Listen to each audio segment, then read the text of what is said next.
ध्यान दीजिए 9 नंबर प्रश्न देखिए क्या कहता है।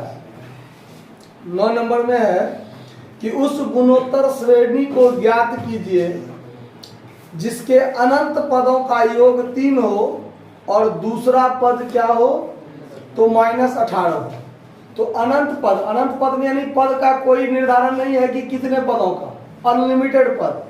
ठीक है, तो जब अनंत पदों का योग कहेगा तो ध्यान रखिए S इंफिनिटी बराबर होता है A/1 - R, यानी जीपी के अनंत पदों का योग बराबर सूत्र होता है S इंफिनिटी बराबर A/1 - R। ये आपका सूत्र होता है। ठीक है, अब इस आधार पर दिया हुआ क्या है सो देखिए। तो आपको दिया हुआ है S इंफिनिटी बराबर 3 और T2 बराबर दिया है -18। ये दो चीज दिया हुआ है और ये सूत्र होता है। तो S इंफिनिटी, चूंकि S इंफिनिटी बराबर A/1 - R होता है। S इंफिनिटी बराबर आपको कितना दिया हुआ है 3 और यहाँ पर A/1 - R। अब अगर इसको कैलकुलेशन कीजिए तो देखिए क्या आता है। यहाँ बट्टा में कुछ नहीं है तो A है, 1 है। कोना कोनी गुना कीजिएगा तो A बराबर 3 माइनस क्या आया 3 आया। कोई दिक्कत इस बात को समझने में? अब आगे देखिए, अब T2 बराबर होता है AR। ये बात आपको पता है, T2 बराबर क्या होता है AR। तो T2 बराबर दिया हुआ है -18 और ये आपका समीकरण 1 हो गया। अब A का मान इसमें भरने पर, ठीक है, यहां लिख लीजिए समीकरण 1 से A का मान रखने पर, समीकरण 1 से A का मान इसमें रखने पर तो क्या कहते हैं T2 बराबर है -18 और A का मान हो गया 3 - 3R इंटू में क्या है R। तो -18 बराबर, इससे इसको गुना कीजिएगा तो 3R और -3R स्क्वायर।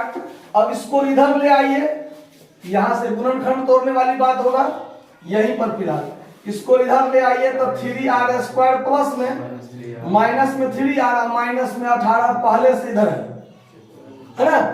अब इधर से अगर तीनों में से 3 कॉमन ले लें, यदि हम 3 कॉमन ले लें तो क्या बचेगा R स्क्वायर माइनस R - 6 बराबर 0 होगा ना। अब ये 3 इधर जाकर हो जाएगा तो समाप्त हो जाएगा, तो बचेगा R स्क्वायर माइनस R - 6 बराबर 0। ठीक है, अब इसका गुणनखंड तोड़ना है। तो गुणनखंड तोड़ना है तो 3 दूना 6 और 3 में से 2 घटाते हैं तो 1R होगा ना। तो R square minus 3R plus 2R - 6 बराबर 0। बोलिए नहीं, तो R कॉमन लेंगे तो 3 - R और फिर यहां पर +2 कॉमन ले लेते हैं, नहीं 2 कॉमन लेंगे तो 2 कॉमन लेंगे तो R माइनस क्या हो जाएगा 3। तो ये कोष्ट वाला मैंने उल्टे कर दिए, यहाँ R कॉमन लिए तो R माइनस क्या होगा 3 होगा ना। अब ये दोनों सेम हो गया तो R - 3 एक जगह, R +2 एक जगह।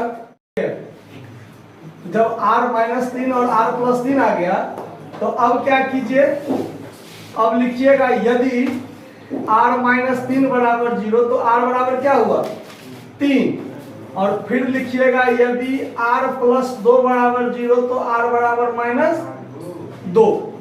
सुनिए, तो ये चीज समझ में आया। अब देखिए R का मान धनात्मक भी हो सकता है और ऋणात्मक भी हो सकता है, लेकिन यहां पर देखिए S इंफिनिटी बराबर जो हमने ये सूत्र लिखा है ये है R का मान जब छोटा हो 1 से।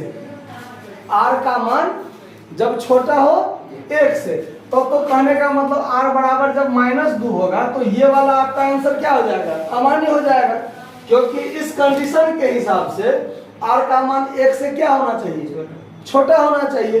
तब हमारा हो जाएगा, तब हमारा मान जो हो जाएगा R बराबर, तब R बराबर -2 हमारा क्या होगा आंसर, और ये 3 क्या हो जाएगा अमान्य हो जाएगा।